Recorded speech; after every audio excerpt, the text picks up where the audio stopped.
अपने नेत्र बंद करें।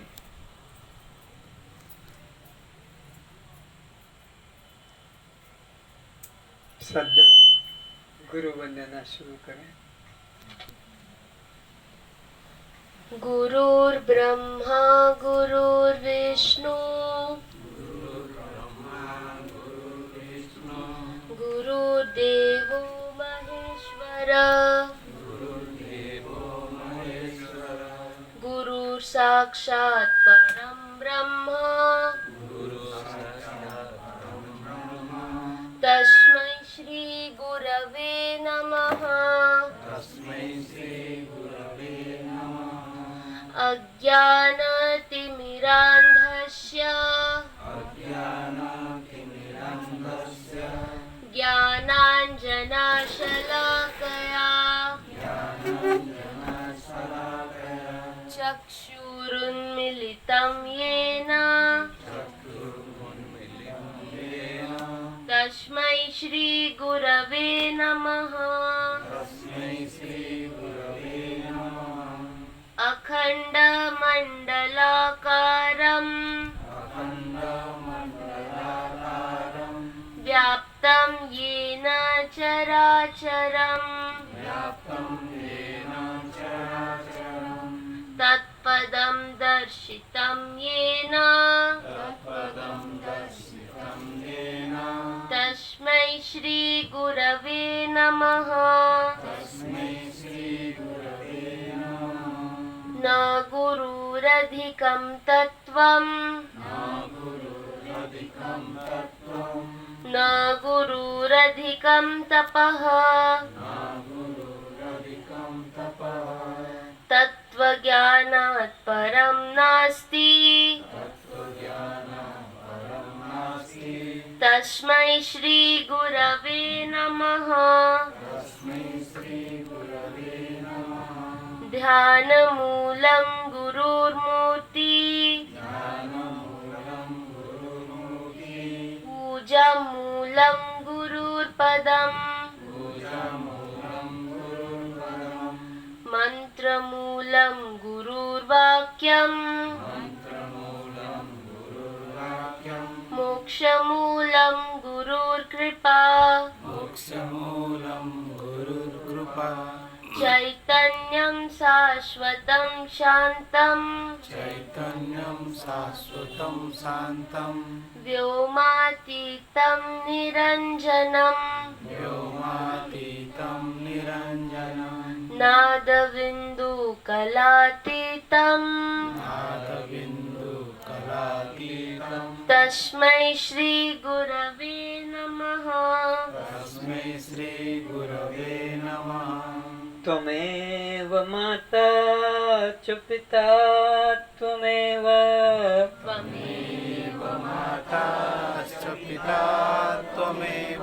त्वमेव बन्धुश्च सखा त्वमेव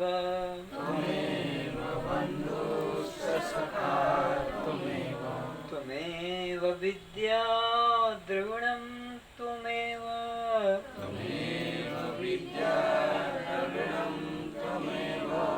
त्वमेव सर्वं मम गुरुदेव देव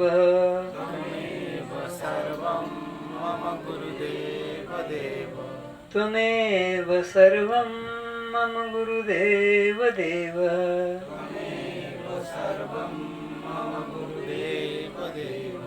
असतो मा सद्गमय तमसो मा ज्योतिर्गमय मृत्युर्मामृतं गमय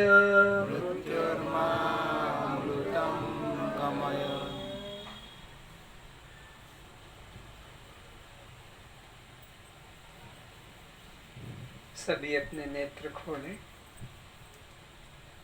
सभी दिव्य आत्माओं को निरंजन पुनः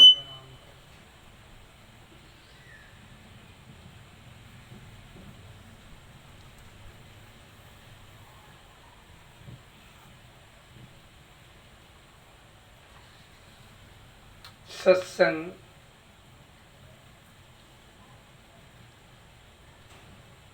किसे कहते हैं?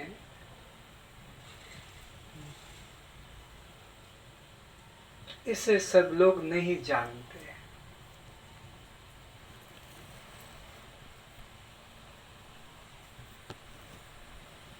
ढोल, मंजीरा, पखावज, हारमोनियम, बांसुरी, तबला, मंजीरा,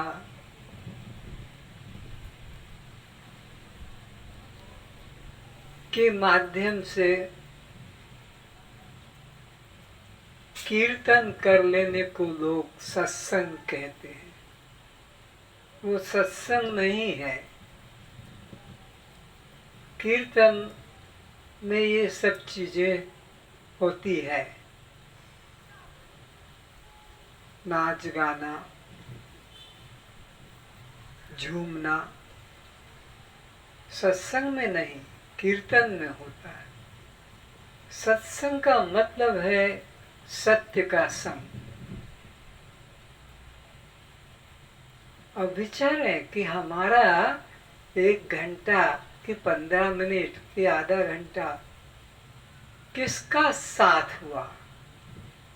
शब्दों का, संगीत का, वाद्य साधनों का। सत्य वस्तु क्या है? उसके साथ हमारा एकत्वता हो जाए, अभिन्नता हो जाए, तो उसका नाम है सत्संग। शब्द में ही अर्थ है किसका संग? सत्य का।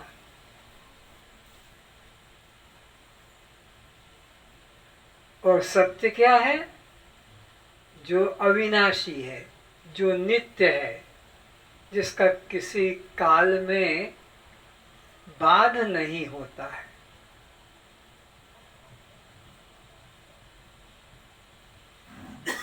तो वो वस्तु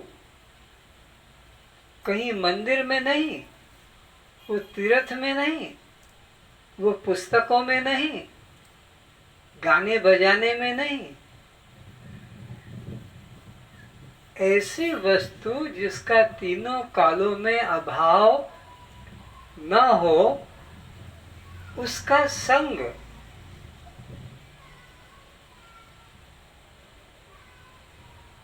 तो ये जितनी चीजें अभी आपने कीर्तन संकीर्तन में देखी, क्या ये तुम्हारे साथ सदा रहती है? कोई भी नहीं। तो सदा संग रहे, कभी दूर न हो, ऐसी वस्तु का संग सत्संग। और वो वस्तु है तो तुम्हारा अपना खुद का सत्ता, खुद की सत्ता, वही सदा साथ रहती है। और तो सबका संग छूट जाता है, गुरु का भी संग छूट जाता है, और संसारियों का भी संग छूट जाता है। लेकिन आत्मा का संग कभी छूटता नहीं, वो सदा।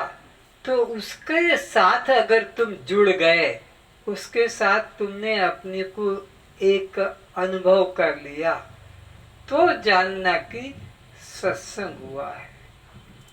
और इस सत्संग का महिमा कितनी है? एक घड़ी, आधी घड़ी, आधी में फिर आध। तुलसी संगत साधु की हरे कोटि अपराध। एक क्षण के लिए भी अगर हो जाता है संबंध, तो कोटि जन्मों का पाप नष्ट हो जाता है। उसका नाम सत्संग है। एक घड़ी, आधी में फिर आध। तुम तो 1 घंटा रोज बैठते हो, कहीं 2 घंटे रोज बैठते हो, उसका फिर क्या मूल्य है? वो सत्संग ही नहीं है जहाँ 2 घंटे बैठते हो, 1 घंटा बैठते हो। वो तो शब्दों का रटन हो रहा है, शब्दों का उच्चारण रटन हो रहा है, नाम आदि का। तो सत्य का संग,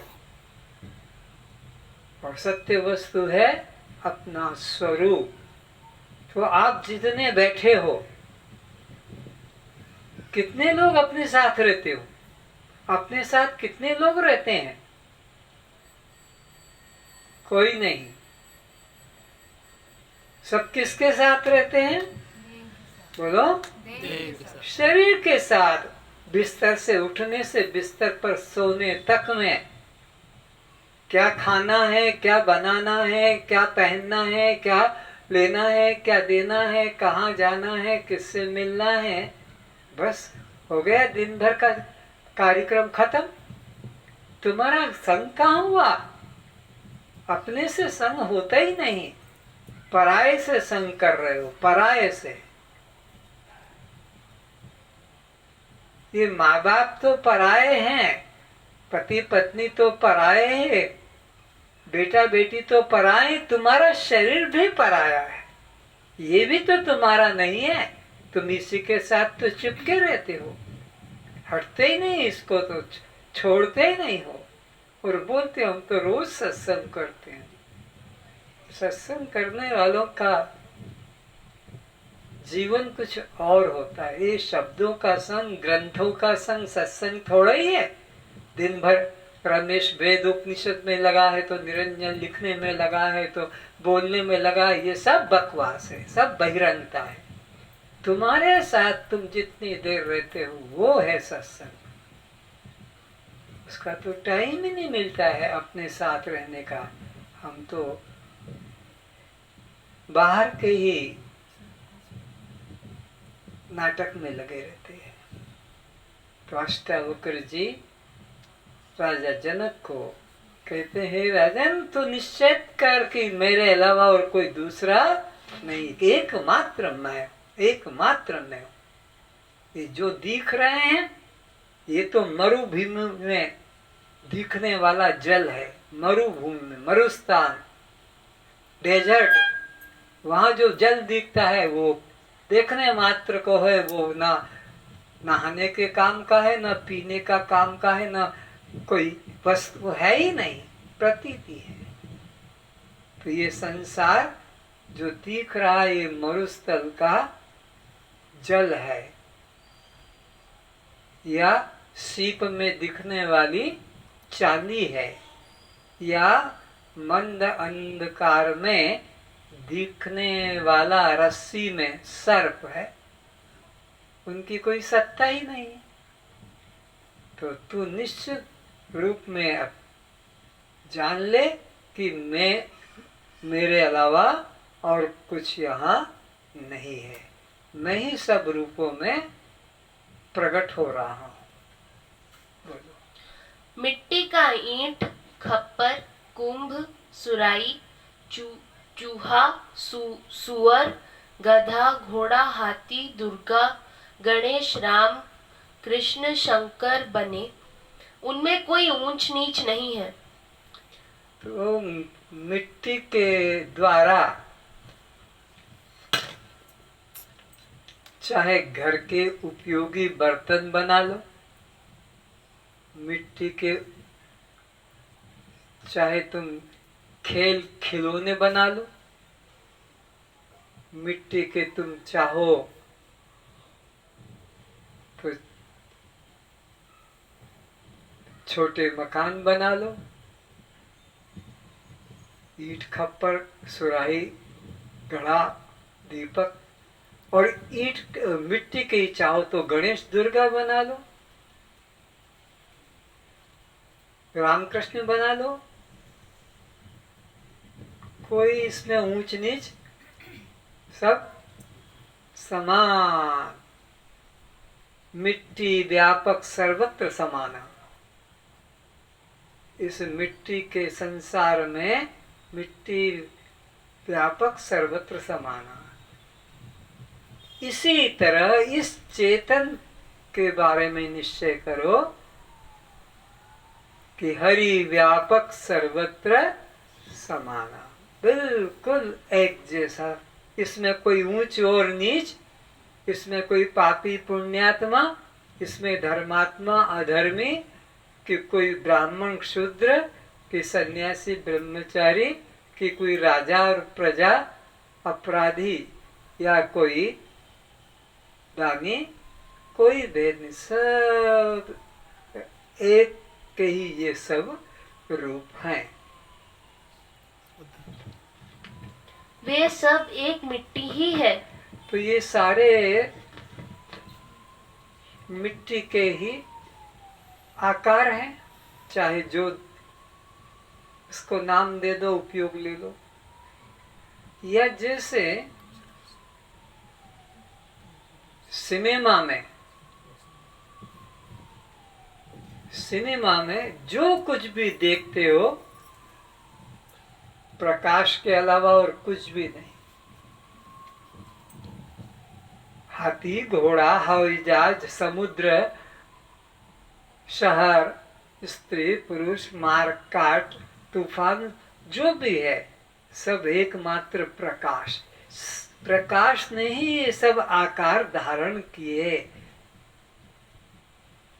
प्रकाश न हो तो सिनेमा है? कुछ भी नहीं, प्रकाश ही है। तो इसी प्रकार एक चैतन्य का ही ये सब प्रकाश है, उससे ये सब प्रतीत हो रहा है, उसके अलावा और कुछ भी नहीं।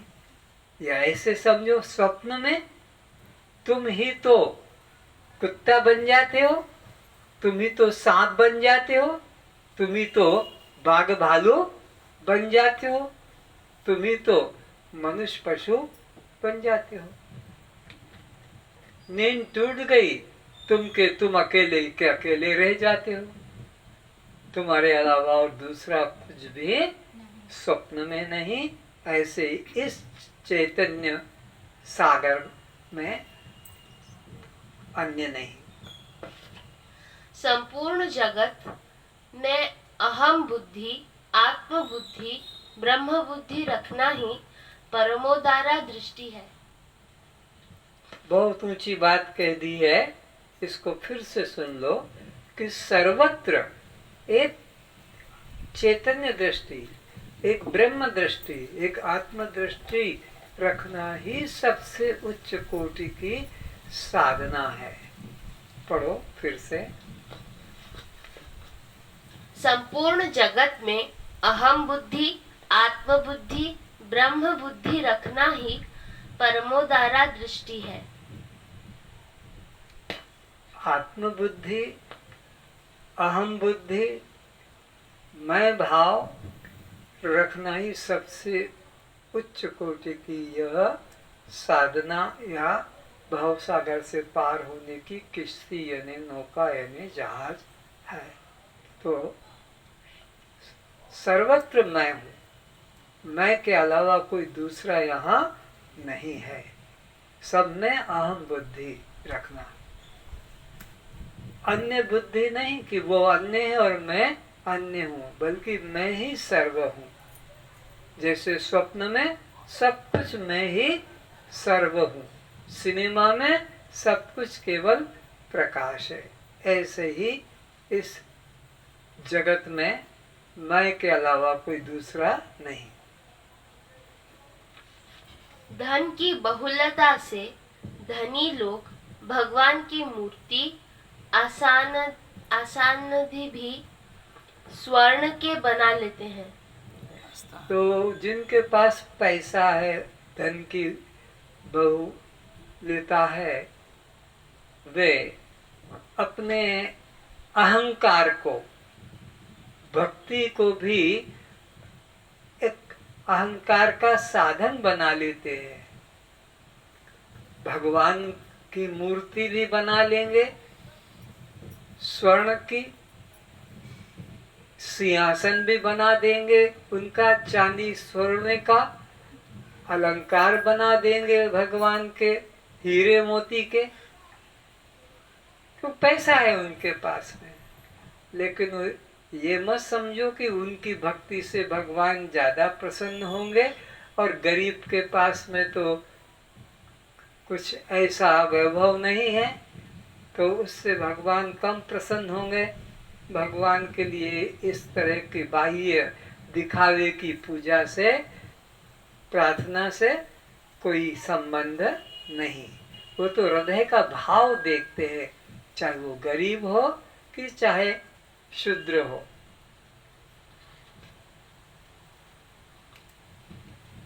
सोनार। फिर धनी व्यक्ति व्यापार में अधिक नुकसान होने पर उसकी पूर्ति हेतु अपने स्वर्ण निर्मित गणेश व चूहे की सोनार की दुकान पर बिक्री करने गया। तो था पुण्य, अधिक कुछ लाभ हो गया तो अपना वैभव पूजा में दिखा दिया, मूर्तियां बनाकर, अलंकार बनाकर, कपड़े बनाकर, उनका मंदिर बनाकर। लेकिन घाटा लग गया बिजनेस में, करोड़ों का कर्ज हो गया चुकाने को, कंपनी फेल हो गई, सब आ गए पैसा दो पैसा दो। तो क्या करता? सुनार के पास जाता है और अपना वो गणेश, हाथी, चूहा, बर्तन वो बिक्री करता है। तो किसको बिक्री करता है? गणेश को बिक्री नहीं कर रहा है, और वो सुनार भी गणेश को नहीं खरीद रहा है या गणेश का वो कीमत नहीं दे रहा है, वो तो सोने को तोलकर सोने का पैसा दे रहा है। धनी आदमी सोचता है मैंने गणेश को बेच दिया, सिंहासन को बेच दिया और बर्तनों को बेच के सब कर चुका दिया, लेकिन एक स्वर्ण ही की खरीदी हो रही है और स्वर्ण की ही बिक्री होती है। सोनार ने वजन कर गणेश मूर्ति का दाम 1000 व चूहे मूर्ति का दाम 10,000 बताया। चूहे की वजन ज्यादा था, 10 तोले का, तो 10,000, और गणेश की मूर्ति 1 तोले की थी तो 1,000। और वो कहता है अरे तुम नास्तिक आदमी हो, मेरे भगवान की कीमत तो 10,000 की देनी थी, वो तो तुमने चूहे की दे दी, और चूहे की कीमत 1000 देनी थी, उसको 10,000 दे दिया। सुनार कहता है भाई मैं गणेश की कीमत नहीं चुका रहा हूं, न चूहे की, मैं तो सोने को तोल रहा हूं कि इस आकार में 10 तोले का सोना है, भले वो चूहा हो कि हाथी हो कि गणेश हो, इससे मुझे कोई मतलब, मैं 10 तोला सोने का दाम 10,000 दे रहा हूँ। 1 तोले का है तो मैं 1,000 दे रहा हूँ। तो तुम की दृष्टि में, सुनार की दृष्टि में मूल उपादान का महत्व है जिससे वो आकार बने। तो यहाँ पर भी ज्ञानी की दृष्टि में एक चैतन्य का ही मूल्य है, वो कुछ भी, और ये संसार के आश्रम कहो, जाति कहो, नाम आदि, पद प्रतिष्ठा, इनसे उसका कोई मतलब नहीं, केवल एक चैतन्य को सब में देखता है। वह गणेश भक्त स्वर्णकार पर क्रोधित होकर कहने लगा कि क्या तुम मेरे भगवान को छोटे से चूहा सिद्ध करना चाहते हो? सोनार ने कहा मैं तो स्वर्ण का दाम दे रहा हूँ, मैं गणेश या चूहे का दाम नहीं दे रहा हूँ, और मैं गणेश और चूहे को ना खरीद रहा हूँ। जैसे स्वर्णकार की दृष्टि में एकमात्र सभी आकृति स्वर्ण ही है, इसी प्रकार ज्ञान की दृष्टि में सर्वत्र एक ब्रह्म रूप ही होता है। तो किस तरह के दृष्टांत से ब्रह्म की सर्वव्यापकता बता रहे हैं कि जैसे स्वर्णकार की दृष्टि में वो मूल धातु को ही उपयोग में लेता है खरीदने बिक्री में। आकार तो लोगों के अपने हैं, कोई चूड़ी, कोई चेन, कोई अंगूठी, कोई अपना पेंडुलम आदि नाम देकर लेता है, लेकिन दुकानदार की दृष्टि में स्वर्ण का ही आदान प्रदान लेन देन है। ठीक इसी तरह अज्ञानी लोगों की दृष्टि में नाना भेद रूप संसार प्रतीत होता है, लेकिन ज्ञानी सर्व में एक ही चेतन तत्व का अनुभव करता है कि यहाँ एक चेतन के अलावा अन्य नहीं। गोपियाँ कहते हैं ना, जित देखूं तित श्याम, मैं जिधर भी दृष्टि डालती हूँ मेरे को एक श्याम ही नजर आता है। तो यत्र यत्र मनो याते तत्र तत्र समाधि, जहाँ जहाँ ज्ञानी की दृष्टि जाती है वो भी एक चेतन के अलावा अन्य कुछ भी नहीं मानता है। अतः यह अच्छा है, यह बुरा है, यह नाम रूप की दृष्टि छोड़कर सर्वत्र एक स्थिति, एक अस्थि भांति प्रिय ब्रह्म को देखो। तो संसार के प्रत्येक पदार्थ में 5 अंश हैं। प्रत्येक पदार्थ में गरीब अमीर से, देश विदेश से, धातु से कोई मतलब नहीं। कोई भी आकार हो उसमें 5 चीजें मिलती है। कौन कौन सी? एक तो वस्तु का आकार और उसका फिर नाम। लेकिन ये आकार हवा में तो बना नहीं, आकाश में बना नहीं, पानी में बना नहीं, ये बना है जिस धातु से, उस धातु में 3 तत्व है, अस्थि, भाति और प्रिय। संसार के प्रत्येक पदार्थ में 5 अंश है। नाम और रूप ये माया का है, और अस्थि, भाति, प्रिय ये 3 अंश ब्रह्म के हैं।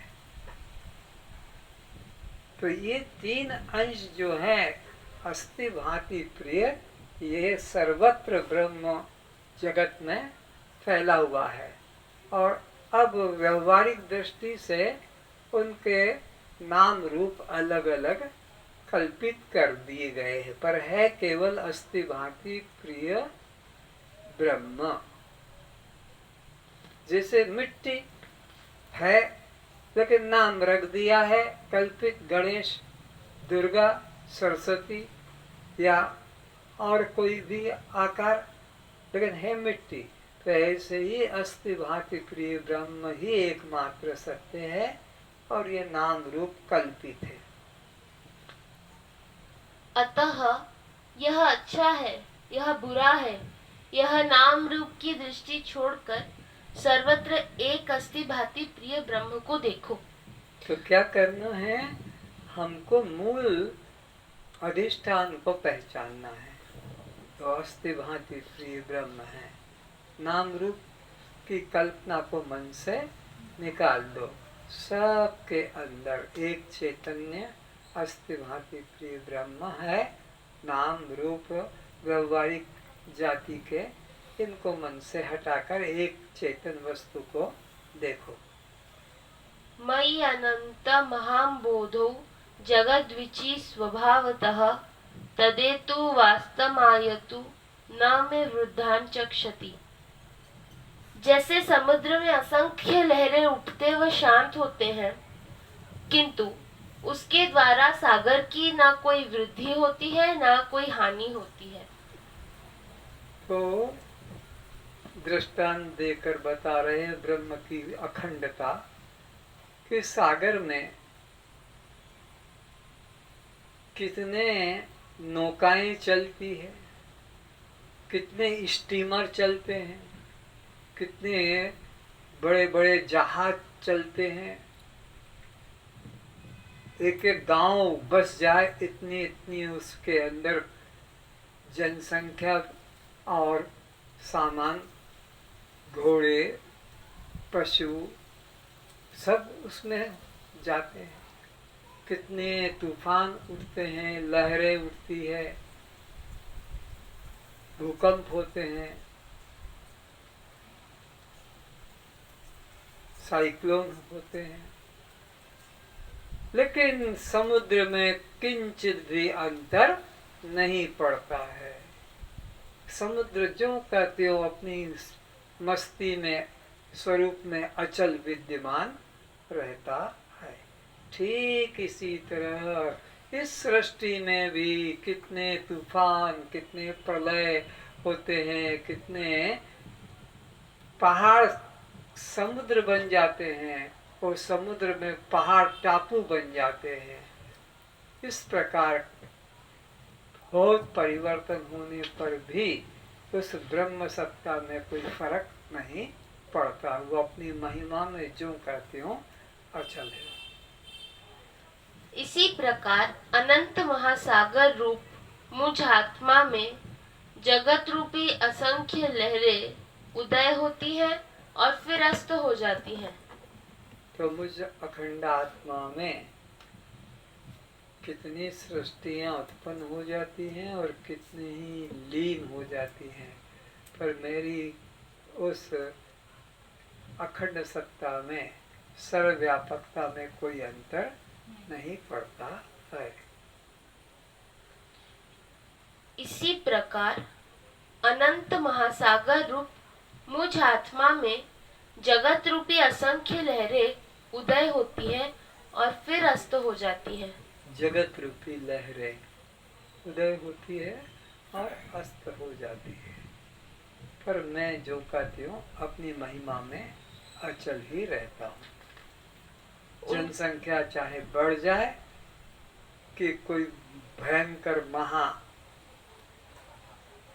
काल आकर सबको सुला दे, लेकिन मेरे में कोई अंतर नहीं पड़ता है। जैसे कितने कितने वर्षों से, कितने कितने कल्पों से सूर्य गर्मी देता आ रहा है, लेकिन कम नहीं हुआ खर्च करने में कि भाई धीरे धीरे सूर्य ठंडे ही हो गया। अब इतना पिछले साल गर्मी दे दी, कितना वर्षा हो रहा है, पर पानी की कमी नहीं पड़ी कि अब पानी नहीं है पृथ्वी के ऊपर, है उतना ही। कितना जंगल काटे गए, कट रहे हैं, उत्पन्न हो रहे हैं फैक्ट्रियां, लेकिन पृथ्वी का वजन एक चावल के बराबर भी कम या ज्यादा नहीं हुआ। कितना लोहा दिन रात पूरी ट्रेन की ट्रेन 50-50 बोगियों को लेकर वो टीन, तार, रॉड कितनी है, लेकिन क्या पृथ्वी का वजन कम हुआ कि बढ़ गया? तो ये कितनी महिमा में जो का जो है। 5 भूत हैं, पृथ्वी, जल, तेज, वायु, आकाश, और उनसे बना हुआ ये संसार, ये शरीर, और कितने लोग मर रहे हैं, जल रहे हैं, राख हो रहे हैं। जनसंख्या चाहे वो बढ़ रही है या जनसंख्या कम हो रही है, अगर कोई तराजू है तो तोल के देख ले कि कितना वजन बढ़ा पृथ्वी का 50 साल में, 100 साल में, क्योंकि लोगों ने बहुत उन्नति कर ली है, बहुत कारखाने, फैक्ट्रियां, मशीनें, बहुत नया नया खोज किया, लेकिन अगर कोई मशीन है तोलने की तो पृथ्वी का वजन तो उनके देखे चावल के बराबर भी कम या ज्यादा नहीं हुआ, क्योंकि ये सब बैलेंस से चल रहा है। चंद्रमा अपना उसका आकर्षण है, पृथ्वी का अपना है, सूरज का अलग है। एक दूसरे से थोड़ा सा भी अगर कम हो जाएगा तो ये सारे लड़ मरेंगे और ध्वंस हो जाएगी पृथ्वी। लेकिन वो जो का तो है, तो परमात्मा सत्ता अखंड है, उसमें कुछ परिवर्तन नहीं। उनके उदय होने में और अस्त होने में मेरे स्वरूप में किसी प्रकार की न कोई कभी मेरे स्वरूप में किसी प्रकार की न कोई कमी न कोई वृद्धि होती है। तो मैंने आत्मा, मैं का मतलब यहाँ आत्मा, आत्मा सत्ता में कोई प्रकार का न्यूनाधिक भाव कम ज्यादा नहीं होता, वो जो का त्यों ही बना रहता